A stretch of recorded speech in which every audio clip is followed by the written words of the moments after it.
La Turquie a été frappée par 2 tremblements de terre dévastateurs le 6 février, le premier d'une magnitude de 7,7 et le second de 7,6 sur l'échelle de Richter quelques heures plus tard. Le nombre de victimes et le degré de destruction dans les 10 provinces du sud-ouest de la Turquie sont impressionnants.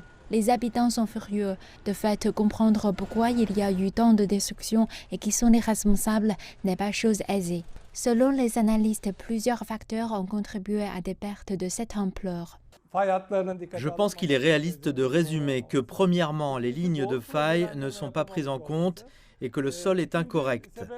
Deuxièmement, il n'y a pas de projet adéquat qui est mis en œuvre. Et troisièmement, ce ne sont pas les bons matériaux qui sont utilisés, à l'instar du béton ou des sols appropriés. Et enfin, bien sûr, les contrôles et les inspections ne sont pas effectués correctement.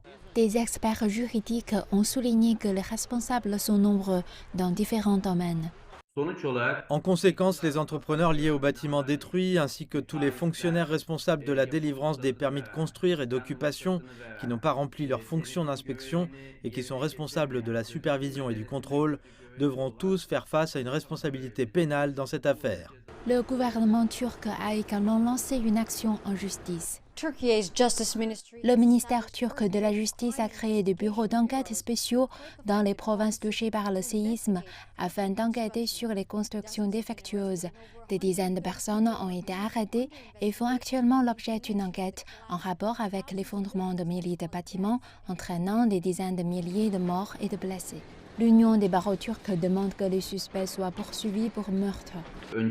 Comme nous l'avons vu lors des précédents tremblements de terre, les responsables ont été jugés pour avoir causé la mort par négligence ou par négligence consciente. Cependant, sur la base des résultats obtenus dans la zone du tremblement de terre, il pourrait être justifié d'engager des poursuites pour homicide volontaire.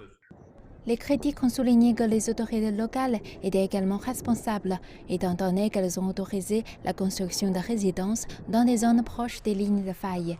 À mesure que le choc initial s'estompe et que l'étendue des dégâts devient plus claire, de nombreuses autres questions risquent de se poser quant aux responsabilités.